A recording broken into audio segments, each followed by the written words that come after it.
చట్టాలను అమలు చేసి ఎవరెవరి దగ్గర అయితే 1000 ఎకరాలు 500 ఎకరాలు ఉన్నటువంటి వారి అందరి దగ్గరికి భూములు తీసుకొని బడుగు బలైన వర్గాలకు ఇచ్చింది. అదేవిధంగా కీసర దాయరులో ఆ రోజులలో 96 ఎకరాలు 94 ఎకరాలు 10 మంది రైతులకు అందులో మాదిగ కులం వారికి.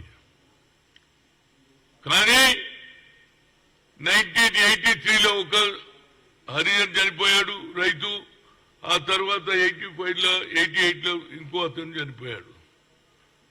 ఆ తర్వాత ఎప్పుడైతే ఔటర్ రింగ్ రోడ్ వచ్చిందో వీళ్ళ ఆశ పెరిగి దొంగ సంతకాలు చేసి 1997లో దొంగ సంతకాలు 2 పెట్టి మిగతా వాళ్ళకి కూడా సంతకాలు పెట్టేసి హైకోర్టులో ఆర్డర్ తెచ్చుకున్నారు.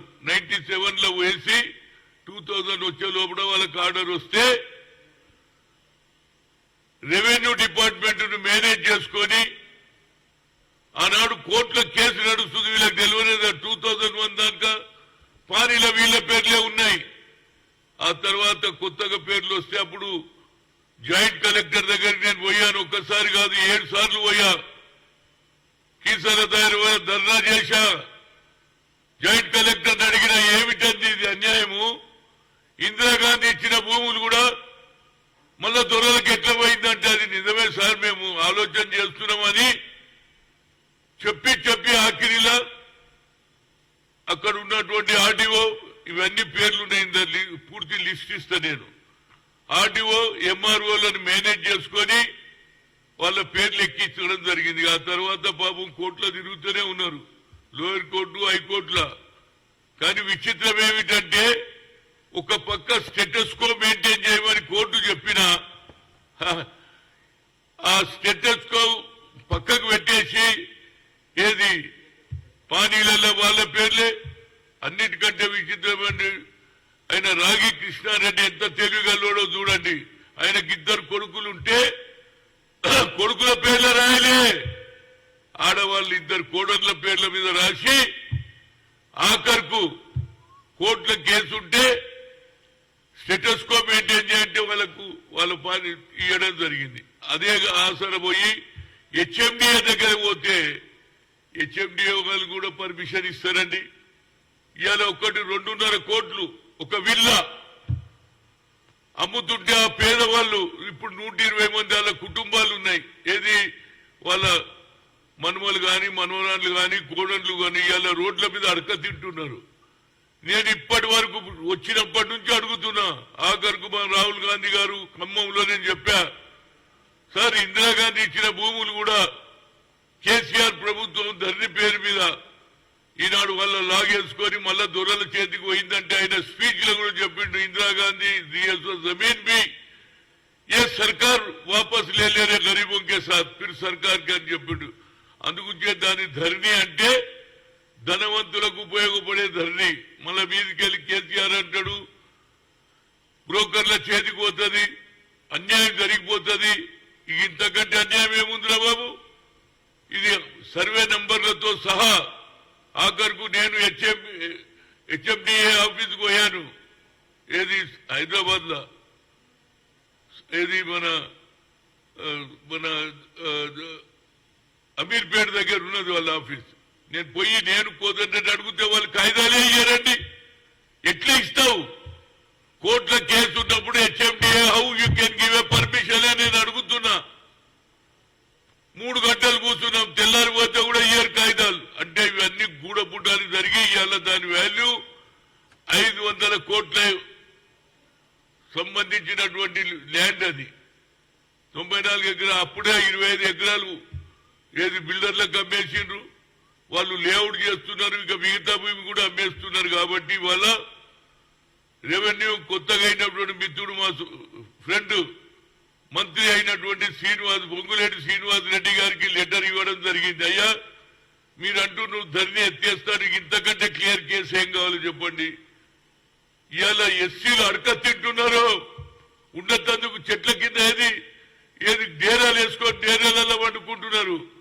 కనుక ఈ ధరణి తప్పనిసరిగా లాస్ట్ పారాగ్రాఫ్ నేనేం రాసినంటే The former Chief Minister KCR claimed that Dharni perfectly supports the poor people ata. In fact, it is absolutely supporting to the land grabbers and Dalari, Dagakors and brokers. Hence, in the high time to abolish land grabbers, supporting to Dharni as early as possible enquiry చేయమని రాశాను. అదే సమయంలో నేను శ్రీనివాస్ రెడ్డి గారికి హృదయపూర్వక కృతజ్ఞతలు ఎందుకు చెప్తుంటే ఆయన ఇమీడియట్ గా రెవెన్యూ సెక్రటరీని పిలిపించాడు నవీన్ మిట్టల్ను. నేను ఆ ఫోటోలు కూడా పంపించాను మా హరిప్రసాద్ ద్వారా. ఆయన గురించి చెప్పింది దిస్ కేసు అట్లా మేమేమడుగుతున్నాం అన్ని ఉన్నాయి డీటెయిల్. అక్కడ ఉన్నటువంటి తుడియం శ్రీనివాస్ వాళ్ళ రిలేటివ్ వాళ్ళు కోట్ల చుట్టూ తిరుగుతా ఉన్నారు. వీళ్ళకేమో పాపం ఇంకా న్యాయం జరుగుతలేదు. ఇప్పటికన్నా మా ప్రభుత్వం వచ్చింది, అది బట్టి విక్రమార్క కావచ్చు, రేవంత్ రెడ్డి కావచ్చు, ముఖ్యమంత్రి కావచ్చు, వాళ్ళు మొదటి నుంచి అంటున్నారు మేము వచ్చినాక ధర్నీ ఎత్తేస్తాం. ఇది క్లియర్ ప్రూఫ్ రా బాబు. అంటే ధర్నీ ఏ విధంగా జరిగింది, ఏ విధంగా రెవెన్యూ మేనేజ్ చేస్తారు, ఏ విధంగా హెచ్ఎండిఎన్ మేనేజ్ చేస్తారు. రాతో రాత్ పానీల పేర్లు వచ్చేస్తాయి. వాళ్ళకి తెలియదు. 2001లో తెలిసింది వేరే పేర్లు. అప్పటిదాకా వాళ్ళ పేర్లు నడుస్తూనే ఉన్నాయి. సచ్చిన వాళ్ళ దొంగ సంతకాలు పెట్టి హైకోర్టులో ఆర్డర్ తెచ్చుకొని రెవెన్యూను మేనేజ్ చేసుకొని ఆఖరికి హెచ్ఎండిఏ దగ్గర కూడా లేఅవుట్ పర్మిషన్ తీసుకున్నారంటే ఇంతకంటే ధరని ఏం చెప్పాలండి. మీరు మా మీడియా మిత్రులకు దీన్ని తప్పనిసరిగా హైలైట్ చేయాలి. ఎందుకంటే శ్రీనివాస్ రెడ్డి ఇమీడియట్ గా ఈ కేంద్రంగా నేను రెవెన్యూ సెక్రటరీ పిలిచిండు, హనుమంతన్న తెచ్చిండు. ఇది తప్పనిసరిగా ఇంట్లో న్యాయం ఉన్నది, దీన్ని ఎంక్వైరీ చేయమని చెప్పాడు. నేను ఆయన కృతజ్ఞత చెబుతున్నా. ఎప్పుడైతే ఇందిరాగాంధీ ఇచ్చిన భూములు మళ్ళా వాళ్ళకి ఇచ్చిన రోజే నిజమైన ఏది బడుగు బలైన వర్గాల పార్టీగా ఉండాలనేదే. అందుగురించి రాహుల్ గాంధీ గారు కూడా ఖమ్మం బహిరంగ సభలో చెప్పారు, ఇందిరాగాంధీ దియేసో జమీన్ బి వాపస్ లేలేరే అన్నారు. ఇదే నిదర్శనం. అందుగురించి శ్రీనివాస్ రెడ్డి గారు ఎంక్వైరీ చేయమన్నారు. దీనికి తప్పనిసరిగా న్యాయం జరిగి ఆ కుటుంబాలకు ఏదైతే 10 మంది కుటుంబాలు ఇద్దరైతే చనిపోయినరు, వేరే వాళ్ళు అడక తింటున్నారు, వాళ్ళకు ఆ భూమి ఇప్పించినాడే నిజమైన బడుగు బలైన వర్గాల పార్టీగా కాంగ్రెస్ పార్టీ ఇందిరాగాంధీ కోడలుగా సోనియా గాంధీ గారి నిర్ణయాన్ని అది 6 డిక్లరేషన్ కావచ్చు, ఈ ధర్నీని కూడా తప్పనిసరిగా అన్ని మోసాలేనండి. ధర్నీ పేరు మీద మొగడు చచ్చిపోతే భార్య పేరు మీద రావాలి కదా. నేను నిజామాబాద్ పోయినా బోధన్ దగ్గర భర్త చనిపోతే భార్య పేరు లేకుండా పక్కన పేరు రాసిండు. నేను పోయి అడిగిన ఎంఆర్ఓను, ఏం సార్ ఇదంటే ఇది మా చేతిలో లేదు సార్, జాయింట్ కలెక్టర్ కలవండి. ఇలాంటి మోసాలు ఎన్నో జరిగినాయి. తప్పనిసరిగా ధర్నీని రద్దు చేయాలని రాష్ట్ర ప్రభుత్వాన్ని, అదేవిధంగా బట్టి కూడా ఏది పీపుల్ మార్చులో ఆయనకు చాలా సంగతులు తెలిసినాయి. భూములు పేదోళ్ల భూములు అసైన్ ల్యాండ్లు కానీ ఏది దున్నేవాడికే భూమి కానీ ఇవన్నీ కూడా దొరల చేతికి పోయింది. కాబట్టి దాన్ని రద్దు చేయాలి. కీసర దారిలో జరిగిన అన్యాయాన్ని న్యాయం చేసినాడే నిజమైనటువంటి ప్రజాస్వామ్యం ఉంటుంది. అందుగుంచే బడుగు బలహీన వర్గాల పార్టీ ఇందిరాగాంధీది, సోనియా గాంధీది, రాహుల్ గాంధీది అని తప్పనిసరిగా మల్లికార్జున్ ఏఐసిసి అధ్యక్షుడుగా ఈ కార్యక్రమాన్ని తప్పనిసరిగా నెరవేరినాడే తప్పనిసరిగా ప్రజలలో మనకు విశ్వాసం పెరుగుతుంది. వచ్చేసారి కూడా తప్పనిసరిగా ఇందిరాగాంధీ పరిపాలన రావాలని ఆలోచనతో 6 డిక్లరేషన్ తో ప్రజలు మన మీద నమ్మికతో చేశారు.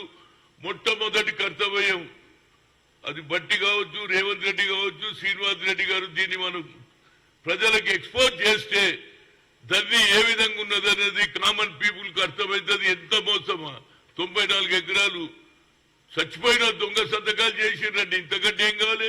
వాళ్ళకి తెలియనే తెలియదు. అని 2001 దానిక వాళ్ళనే ఉన్నది పేర్లు. తర్వాత తెలుస్తుంది. ఇప్పుడు వాళ్ళు కోర్టులో కొట్లాడుతూ ఉన్నారు. ఏడికెళ్తే వాళ్ళ పైసలు డబ్బులు వాళ్ళ దగ్గర ఏమో బిల్డర్స్ ఉన్నారు. పైసలు ఏడు కాడికి ఖర్చు చేస్తున్నారు కదా. ఇది న్యాయమైన కేసు. రెవెన్యూ మినిస్టర్ గా శ్రీనివాస్ రెడ్డి గారు తప్పనిసరిగా న్యాయం చేస్తారని ఈ కవర్ కింద వాళ్ళు రాసిన అన్ని లీగల్ గా కోర్టుల కేసు నడుస్తున్నప్పుడు హెచ్ఎండిఏ ఎట్లా లేఅవుట్ కు పర్మిషన్ ఇచ్చింది ఒకటి.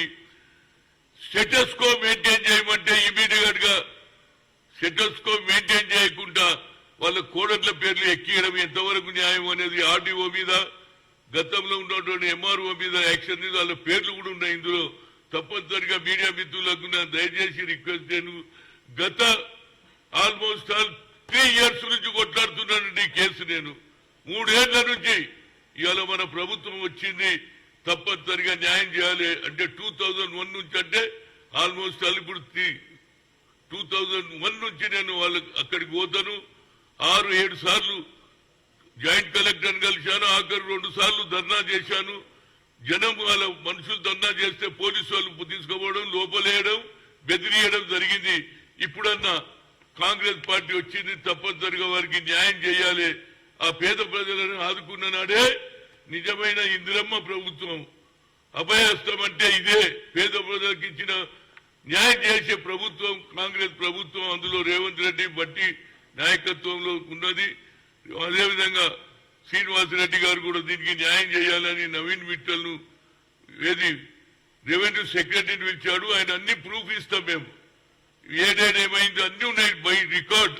ఏ విధంగా వీళ్ళు మోసం చేశారు, కోర్టులకు తేవడం, రెవెన్యూ అధికారులు స్టేటస్ కొన్నప్పుడు ఏ విధంగా సర్వేలో పేర్లు పానీల పేరు రాశారు. మళ్ళా తర్వాత హెచ్ఎండిఏ కూడా లేఅవుట్ కు పర్మిషన్ ఇచ్చారు. ఒక విల్లా 2.5 కోట్లు 3 కోట్లకు అమ్ముతుంటే పేదవాని కడుపు కాలుతుందా లేదా? మా భూమి మాకొక తిండికి లేదు, కానీ ఇవాళ కోట్లు సంపాదిస్తున్నారు బిల్డర్స్. కనుక ఈ ధరణిని ఎత్తివేయాలి. ధరణిని తీసేసిన రోజే నిజమైన బడుగు బలహీన వర్గాల పాలన వస్తుందని. అయితే మాజీ పిసిసి అధ్యక్షుడుగా అదేవిధంగా ఇక్కడ పేదవానికి అన్యాయం జరిగితే అక్కడ ఆదుకోవాలని ఆనాడు నుంచి ఇందిరాగాంధీ రాజీవ్ గాంధీతో ఉన్న సంబంధాలు, పేదవాడికి ఎక్కడ అన్యాయం జరిగినా, హాజీపూర్ లో 3 అమ్మాయిల మీద రేపు జరిగినా అక్కడ పోయి శ్రీనివాస్ రెడ్డికి పనిష్మెంట్ ఇప్పించినా ఇంతవరకు హైకోర్టు అప్రూవల్ ఇస్తలేదండి. ఇంతకంటే అన్యాయం ఏంటుంటుందండి? 3 ఆడపిల్లలు 12 ఏళ్ళు 10 ఏళ్ల పిల్లలు రేపు చేసినటువంటి కోర్టు ఆర్డర్ ఇచ్చింది. అక్కడున్న కమిషనర్ ఎంబడి జరిగి కోర్టు ఆర్డర్ వచ్చింది. ఇప్పటి కూడా 2 ఏళ్ళు అవుతుంది, కానీ వాడు అట్లనే జైల్లోనే ఉన్నాడు. కానీ ఇంతవరకు అదే ఒక కేసులనేమో లైఫ్ ఇంప్రిజన్మెంట్ ఒక కేసులోనే ఉరి పడ్డది. కనుక ఈ విధంగా జ్యుడిషియరీ కూడా న్యాయం చేయాలి. అదేవిధంగా రెవెన్యూ అధికారులు కూడా తప్పనిసరిగా పూర్తిగా ఎంక్వైరీ చేసి వాళ్ళ కుటుంబాలకు ఇచ్చినాడే నిజమైన న్యాయం జరుగుతుందనే నా ఉద్దేశం. దీనివల్ల జనానికి కూడా తెలుస్తుంది ధరణిలో ఇంత మోసమా అని, కామన్ పీపుల్ కూడా అర్థమవుతుంది. అందులో పేదవాన్ని ఆదుకుంటే అది నిజమైన సామాజిక న్యాయం. ఇందిరాగాంధీ కోడలుగా ఇవాళ ఆమె ఇచ్చిన 6 డిక్లరేషన్ తో పాటు ఈ ధరణిని కూడా ఎత్తేయాలి అనేది నా ఉద్దేశం. థ్యాంక్ యూ అందరికీ. अफसर में सबको दे दो ले लो, वहाँ सबको दे दो, 1-2 कॉपी रख लो, सबको दे दो, मीडिया वालों को दो, हरी को दो.